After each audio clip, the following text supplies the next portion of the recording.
안녕하세요. 저는 40대 초반의 여자입니다. 아직 초등학교에 입학하지 않은 딸아이 둘을 키우고 있고 거기에 더불어 능력이 없어서 저에게 빈대부터 사는 남편까지 키우느라 남들에게 애셋 엄마라고 말하고 다니기도 하는 저랍니다. 참 씁쓸하죠. 더 어릴 적에는 이성적인 호감으로만 남자를 보고 만났어요. 제가 인터넷 쇼핑몰이긴 하지만 수입이 꽤 짭짤한 사업도 잘하고 있었고 부모님께 물려받은 땅 몇 평에 재산도 좀 있었는지라 돈 많은 남자에겐 관심이 없었거든요. 제가 능력이 좋으니 남자는 나보다 능력이 좀 떨어지더라도 괜찮다 싶었던 겁니다.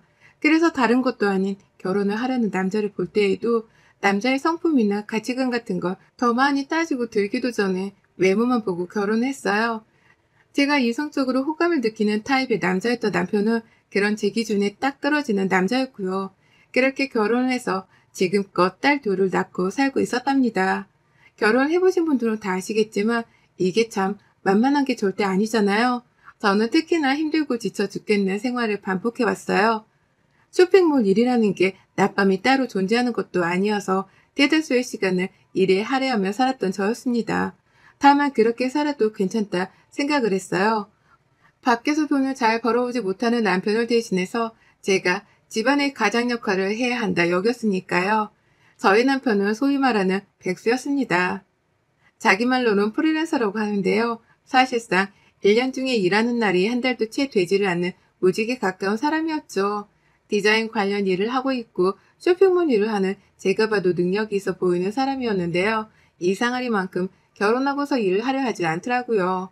일을 좀 해볼 때가 되지 않았냐고 물으면 백수인 자기한테 일을 하라 마라 말하는 것 자체가 남편을 무시하는 거라면서 갑자기 생색을 내기도 했답니다. 그냥 묵묵히 기다려주는 것이 아내가 해야 할 일이라는 아주 참 가부장적인 소리를 해가며 팔자 좋은 백수 생활을 이어갔죠. 여러 번 이런 식의 서로 목적이 다른 대화가 반복이 되다 보니 저도 넌덜머리가 나더라고요. 그래서 더 일에 매진을 했습니다. 남편에게 일을 하러 나가달라고 사정했다가 기분 나쁘던 욕을 들어먹노니 차라리 그 시간에 제가 제 쇼핑몰에서 물건 하나라도 더 팔아 돈을 버는 게 낫겠다 싶었던 거죠. 이렇게 전 남편을 대신해서 저희 집에 들어가는 생활비까지 혼자서 충당을 했어요. 아이를 낳고 나서도 이런 패턴은 반복이 되었지만 남편을 뜯어고쳐야겠다는 생각은 진작에 포기를 했었답니다. 그렇다 보니 저는 더 도끼를 문 채로 일을 했고 아이를 생각해서라도 더 잘 돼야겠다는 생각에 돈 버는 생각만 하고 살았던 것 같아요. 부모님이 물려주신 재산은 혹시 모를 상황에 대비해서 저희 아이들 몫이라며 그대로 통장에 남겨뒀고요. 제가 쇼핑몰 일을 해 모은 돈으로 집 크기를 점차 늘려서는 지금 현재 살고 있는 한강변 아파트로 이사까지 올 수 있었네요. 명의는 당연히 아파트를 사는 데 값을 모두 지불한 제 명의로 된 아파트였습니다.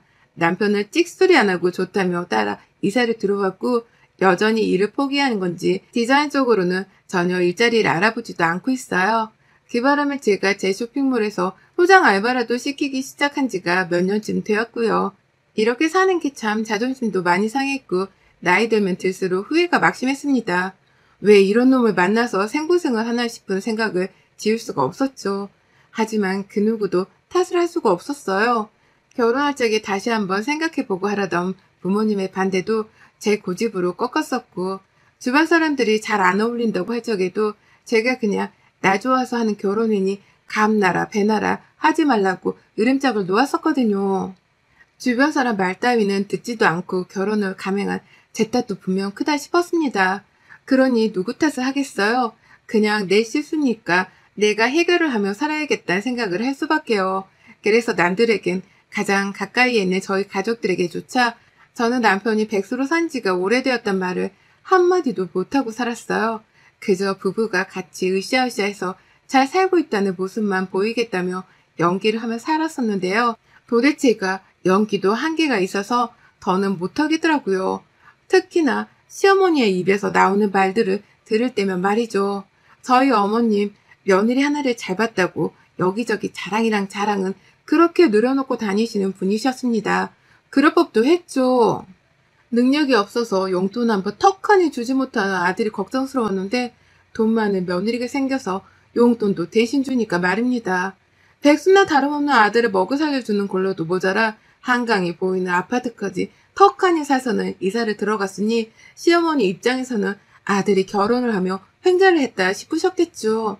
하지만 그렇다 해서 어머님이 저를 굉장히 아끼신다거나 어려워하시는 건 또 결코 아니었어요. 며느리가 돈을 가져다 주면 고마워라 엎드려 절을 하셔도 모자랄 판국일 텐데 저희 어머님은 그 와중에 자기 자존심과 명예를 챙기려 하시더라고요. 시어머니라는 자존심과 명예 말입니다. 며느리가 상전이면 안 된다는 생각이 머릿속에 딱 바뀌셔서는 늘 저하고 함께 있을 때면 윗사람 대접을 받으려고 손을 꿈쩍도 안 하셨어요. 저희 집에 오시더라도 아님 시댁에 모이는 날에도 손 하나 꿈쩍하지 않고 하루 종일 지 아들 먹여 살린다고 일만 하다 온 저에게 심부름이란 심부름을 다 시켜대는 분이셨죠. 지금껏 고생했던 걸 생각하면 말도 못합니다. 애가 울어도 곧 죽어도 부엌 일은 며느리가 해야 한다면서 육아나 부엌 일을 둘 다 도와주려 하지를 않으셨었죠. 그렇다고 말이라도 살갑게 해주시는 분도 결코 아니었고요. 며느리는 며느리답게 굴어야 한다면서 1년에 4번 있는 집안 제사에도 며느리를 꼭 참석시키려 하셨답니다. 이게 저한테는 개인적으로 가장 고역이었는데요.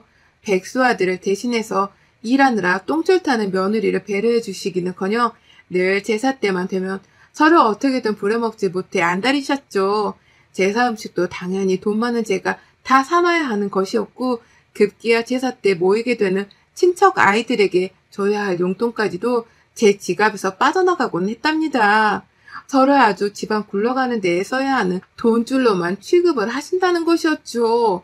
어머님이며 남편이며 제가 제사 음식을 마련한 걸로도 모자라 친하지도 않은 애들 용돈을 줄 때도 자신이 주는 것 마냥 바로 옆에서 생색을 내며 어깨를 으쓰게 되셨어요. 돈을 대신 내주는 며느리 앞에서 염치가 없다고 미안해할 법도 한데 저희 어머님은 절대로 그런 모습을 보이지 않으셨답니다. 정말 미치고 펄쩍 뛸 노릇이었죠.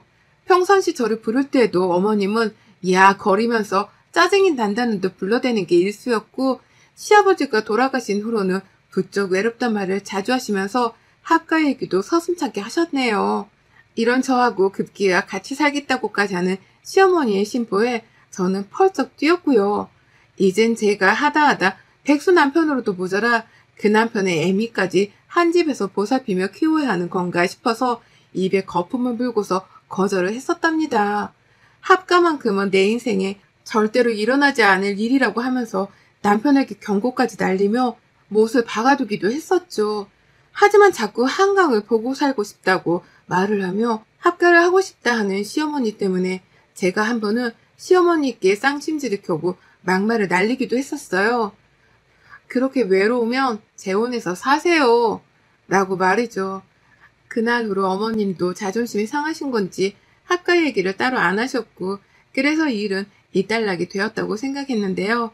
잠시 일이 바쁘고 애 키우는 게 바빠 시어머니를 뒷전으로 두고 살았던 지난 몇 개월 동안 시어머니가 반전의 준비를 해오고 계셨더라고요.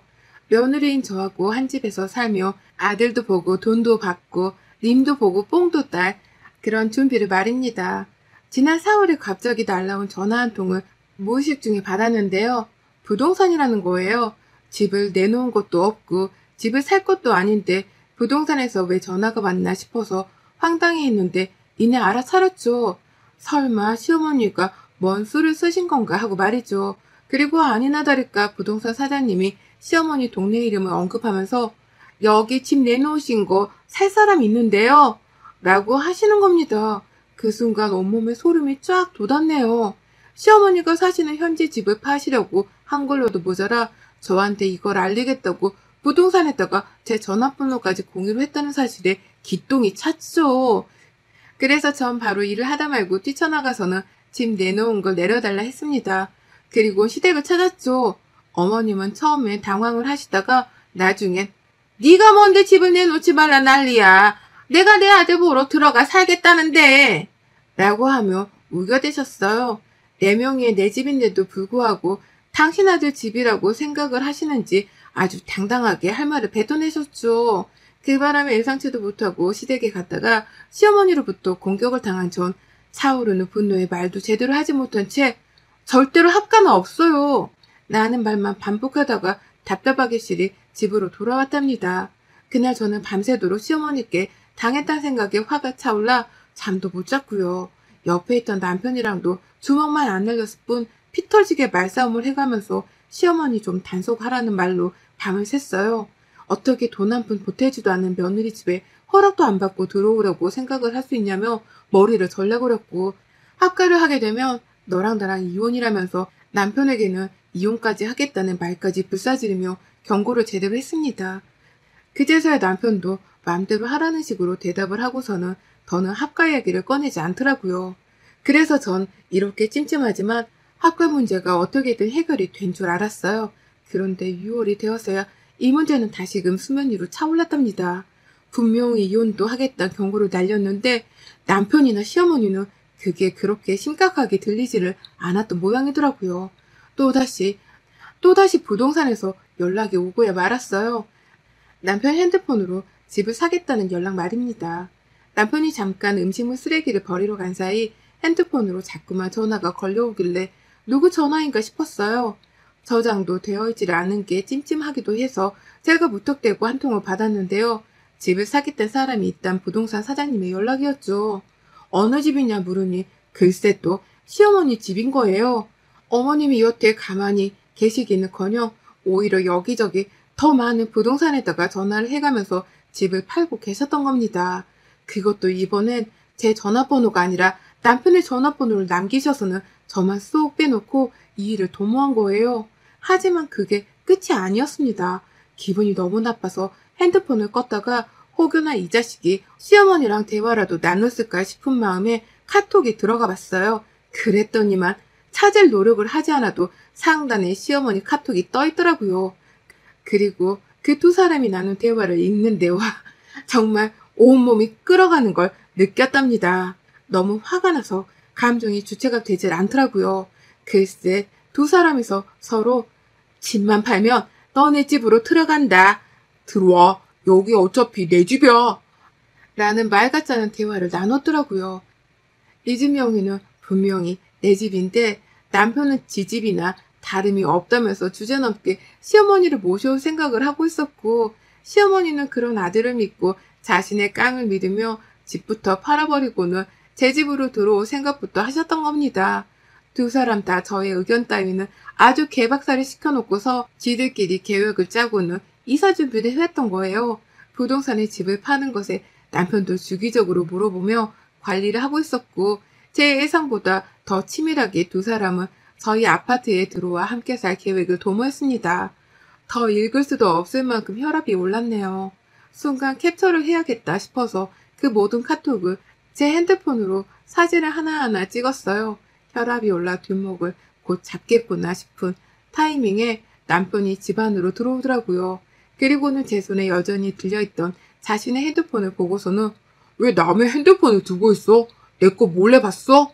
라면서 당장에 핸드폰을 빼앗아 들려고 했죠. 하지만 저는 그런 남편에게서 핸드폰을 끝까지 사수한 걸로도 모자라 그놈의 정강이를 걷어차버렸어요. 그리고는 말했어요. 니네 엄마 불러. 당장 불러서 내 앞으로 데리고 와. 라고 말이죠. 결국 그날 남편이랑은 또 밤새도록 싸우고 시어머니는 이틀이 지나서야 은근슬쩍 자신을 찾아냐면서 저희 집을 찾아오셨어요. 오히려 오라고 부르면 못 오게 하실 줄 알았는데 남편은 그래 이참에 다시 한번 대화를 잘 나눠보자. 우리가 서로 가족인데 이건 아닌 것 같다. 라고 하면서 오히려 더 당당하게 시어머니를 부른 겁니다. 졸지의 남편은 지가 선심을 쓰는 듯한 입장이 되었고 저는 제 집에서 불편한 손님인 시어머니를 마주하게 되었죠. 시어머니는 평상시보다 훨 낮은 자세로 저를 맞이하셨어요. 보통 같으면 며느리는 며느리다워야 한다면서 혼자 시어머니 짓을 하겠다고 콧대를 높게 세워서는 깔보시 분이셨는데요. 웬일인지 손에는 애를 먹으라고 아이스크림까지 들고서는 찾아오셨더라고요. 그리고는 자 우리가 긴 대화를 나눠봐야지 라고 먼저 선심을 쓰듯 저를 거실로 불러내시는데 이것들이 쌍으로 정신을 못 차리고 내 집에서 주인 행세를 한다는 느낌이 팍 왔습니다. 그래서 가만히 있을 수가 없었어요. 저도 모르게 정신 차려 이것들아. 여기가 내 집인데 어디다 대고 오라 마라 주인 행세야? 라는 비명을 질러버렸죠. 집이 떠나갈 때 말이죠. 그러자 저를 부르던 시어머니는 웃음기를 잃으셨고요. 남편이 당황해서 왜 소리를 지르냐 하는데 그제서야 시어머니가 다시 불 붙은 듯 혼을 내시더라고요. 이게 보자 하니까 집 좀 있다고 요새 떠는 거야. 뭐야? 시어머니 앞에서 누가 소리를 지르래? 네가 이런 식으로 나오니까 내가 가만히 있을 수가 없는 거잖아. 네가 자꾸 집 있는 유세를 떨어대니까 내가 내 아들 길을 살리기 위해서라도 네 콧대를 꺾어놔야 하는 거잖아. 쟤 저럴 줄 알았어. 남편 알기를 우습게 한다고 내가 몇 번이나 말했잖냐. 당장 니들 이 집 명의 공동명의로 바꿔놔라. 당장 변호사를 부르던 법원으로 쳐들어가던 해서 명의를 바꿔놓으라고. 네 명의 말고 네 남편이랑 같이 하는 공동명의로 바꿔. 라고 하셨죠. 내 집에서 내가 내 집이라고 유세를 떠는 게 뭐 그리 잘못인 건지 남편한테 제가 집까지인 걸로 남편을 우습게 여기면서까지 유세를 떠는 중이라고 대놓고 이간질을 하는 시어머니의 말씀에 뒷목이 땡겼어요. 근데 남편은 그런 시어머니를 진정시키기는커녕 그 와중에 시어머니를 거들면서 감히 명의를 공동명의로 바꾸자는 소리를 뱉어내더라고요. 그래, 우리 그냥 가진 집은 공동명의로 해놓자. 안 그럼 나는 평생 이렇게 집 못 가진 채로 자존심이 상할 거고 우리 엄마가 합가하러 들어오시고 나서는 이런 마찰이 더 자주 생길 거 아니야. 라고 하면서 말이죠. 합가는 꿈도 꾸지 말아야 할 놈이 합가를 하게 되었다는 듯이 말을 하는데 와 정말 뭐 이런 까마귀들이 다 있나 싶었습니다. 제 말을 귀등으로도 듣지 않고서 지들끼리 하고 싶은 걸 다 해가면서 저를 농락하는 걸 더 이상을 봐줄 수가 없었죠. 그래서 저 시어머니가 돈을 시퍼렇게 들고 보는 앞에서 알겠다고 했습니다. 합가고 뭐고 다 뜻대로 해드릴 테니까 내일 날 밝으면 자세히 얘기하자는 발로 상황을 종료시켰어요.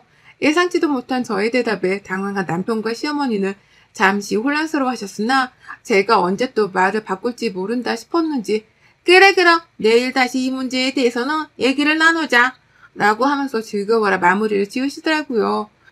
그리고는 어머님이 집을 나가셨죠. 그리고 전 그날 밤 남편과 나만 끝장을 봤습니다. 변호사한테 전화를 걸어 도움을 요청했거든요. 집을 멋대로 팔아서는 내 집에 들어오겠다고 하는 시어머니의 말씀. 그런 와중에 뒷전에 서서 모른 척하고 있다가 은근슬쩍 합가를 강요하던 걸로도 모자라 합가 도모를 하고 있던 남편. 이놈들의 태도가 하나도 수상쩍고 꺼림칙해서 제가 남편 핸드폰 내역을 본 다음날 아침 바로 이혼 전문 변호사를 찾았습니다. 변호사를 찾아가서 재산분할 상담도 받고 시어머니를 고소할 수 있는 방법은 없나 따져도 보고 정말 별짓을 다 했죠. 그러고 나서 답변을 들었어요. 남편이랑 같이 산 세월이 10년이 넘었기 때문에 재산 분할은 있을 수 있겠으나 저희 친정에서 제가 물려받은 유산은 재산 분할에 해당되지 않을 뿐더러 그간 백수여서 생활비 한 푼 보태지 않은 걸로도 모자라 결혼 파탄의 책임이 있으면 위자료를 받을 수 있다더라고요. 부부간 부양의 의무를 지키지 않으려 해왔던 것도 이혼 사유가 충분히 된다면 말이죠. 거기에 가사나 육아도 떠맡지 않고 산 것이 증명이 되면 재산 분할을 7대3으로 낮출 수도 있다고 하는데 그 말에 이혼을 해야겠다 싶더라고요. 3인의 재산을 나눠줘야 한다는 것이 뼈저리게 아까워 죽을 맛이었지만 앞으로 저는 사업하며 벌 돈이 훨 많고 남편이랑은 이혼을 빨리 하면 할수록 좋겠다 싶었습니다. 어차피 돈 한 푼 없고 직장도 없고 집조차도 없는 놈인데 위자료를 받아봤자 얼마 못 가. 또 거지꼴을 면치 못할 거란 확신이 들었던 거죠. 그래서 전 애들 아빠라며 봐주고 어루달래주며 지금껏 끌어온 것을 확 놓아버리기로 했어요. 그리고는 남편이 시어머니라 그 난리를 쳐가면서 내 집에 붙어있으려고 할 때 바로 변호사님께 호출을 했죠. 그 사이 저는 변호사님께 들었던 법률 내용까지 다 읊어가면서 남편에게 이혼을 하겠다는 소장을 건넸습니다. 저 혼자서 소송을 준비하며 조용히 하고 있었는데 이왕 이렇게 된 이상 다 떠벌리고서 당장이라도 내 집에서 남편까지 쫓아내야겠다 싶었던 거죠. 가사에 보탬도 안 되고 부부끼리 서로 부양하겠다는 책임감조차 없는 놈이 한강변 아파트에 살며 출세했다는 말을 얼마나 고소하게 던져냈는지 몰라요. 그러니 남편은 이게 진짜로 이혼을 하려는지 아닌지 떠보겠다며 못 나간다고 버티려고만 했는데요. 결국 나중에 변호사님까지 출동을 하시고 변호사님이 법 어쩌고 하며 이거 다 위자료 물어내야 하는 짓이라 말을 하니까 남편에 이어서 시어머니 납피까지 새까맣게 변하더라고요. 그리고 전 정신이 빠지려고 하는 두 사람을 보며 재산 분할도 해줄 거야. 근데 내가 무슨 일이 있어도 니들이 내 가정을 위태롭게 만들고 피해를 더 줬다는 걸 증명해서는 최소한으로 분할해 줄 거고 그에 더불어 지금껏 내 속 뒤집어 놓은 위자료까지 탈탈 털어서는 거짓걸로 만들어 쫓아내 줄 거니까 각오해? 라고 으름장을 놓았어요. 그리고 시어머니가 보시는 앞에서 남편의 멱살을 잡고 내 집에서 쫓아냈죠. 그러자 시어머니 버티려고 하다가 혼자서는 안 되겠던지 쫓겨나는 남편의 이름을 위태롭게 부르며 따라 나가셨습니다. 그리고 그렇게 두 사람은 그제서야 내 집에서 모두 다 나가버렸네요. 밖에서 소란 피우면 경찰도 부르겠다는 소리를 하니 시어머니는 안 되겠다 싶었는지 남편을 데리고 본인 집으로 돌아가셨어요. 밤새도록 걸려오는 남편 연락에 시어머니 연락까지 정말 핸드폰에 불이 날 지경이었지만 저는 꼼짝도 않고 변호사님이랑 이혼소송에 박차를 가하겠다는 계획만 더 깔끔하게 세웠습니다. 집 비밀번호도 바꿔버렸네요. 남편이 돈을 지불한 거라곤 지가 입을 옷까지밖에 없었기에 남편 옷들만 캐리어 가방 하나에 싸서는 시댁으로 보냈더니 저희 시어머니가 어쩐 줄 아세요? 그 가방을 그대로 혼자 읽어지고서는 저희 집으로 찾아오셨답니다. 제 발로 직접 혼자서만 집을 찾아오신 어머님. 합가해달라고 또 조르려고 오셨나 싶었는데 이게 웬걸 아주 을중에 을이 되어서는 갑인저를 대하느라 난리셨어요. 허리 숙여 저희 집 안에 들어오시더니만 제 눈치를 보느라 소파에 앉지도 못하시더라고요. 바로 전날까지만 하더라도 저한테 합가 얘기를 나누자며 오라마라 손가락질을 딱딱 하시던 분이셨는데 말이죠. 제 눈치를 그렇게 보시던 어머님을 전 끝까지 소파에 앉으라 말하지도 않았습니다. 저 혼자 제 집안의 소파에 앉고서는 서있던 어머님께 왜 오셨는데요? 라고 물었어요. 그러자 어머님, 그간의 시어머니 기강을 세운다며 콧대 높게 살던 모습은 어디로 가고 이제 와서 깨갱거리며 저한테 부탁을 하시더라고요. 내 아들이랑 이혼은 하지 말아줘라 라고 말이죠. 어머니 말하면 부탁도 아닌 애원이었습니다. 자기 아들이 저랑 이혼까지 하고 나면 정말 더 이상 살 이유가 없을 만큼 볼품없는 애인데 그런 애를 어떻게 지 자식들이랑 떨어뜨려 놓으려고 하냐면서 저한테 허리를 더 바짝 숙이고서는 매달리시더라고요. 제발 한 번만 아들 인생을 다시 구제해달라고 말이죠. 하지만 저 그런 시어머니를 가소롭다는 듯이 지켜보기만 하고 애원을 하실 만큼 하시도록 구경거리 마냥 지켜보다가 할 말 다 했으면 나가세요. 라고 친히 현관문까지 열어드렸어요. 그러니 어머님 제 기분을 수틀리게 하고 싶지 않으셨는지 너만 믿는다? 라고 하면서 울먹이며 집을 나가시더라고요. 하지만 전 어머님 뒤통수에다 대고 마지막으로 말씀드렸어요. 어머님, 저는 어머님께 믿음을 드릴 마음이 없답니다. 어머님의 믿음에 꼭 저버릴 수 있도록 시원하게 아드님이랑 이혼해드리고 이 한강뷰 아파트에서 빈털터리로 쫓아낼게요. 라고 말이죠. 그리고는 곡소리가 나오려고 하는 어머님의 표정을 본 채로 바로 현관문을 닫고 걸어잠궈 버리기까지 했네요.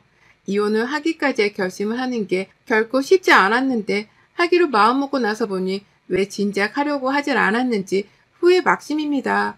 그 정도로 이제서야 합가 히스테리에서 벗어나고 속도 시원해지려 하네요. 얼른 이혼하고 남편의 흔적도 다 없애버리고서 후련하게 저 혼자서의 혼자서기를 해보렵니다. 황금알 낳아주는 거위를 제 손으로 쫓아낸 시어머니와 남편이 평생 후회로만 범벅이 되어 사시길 바라며 말이죠. 여러분의 생각은 댓글로 남겨주세요. 오늘도 시청해주셔서 정말 감사합니다.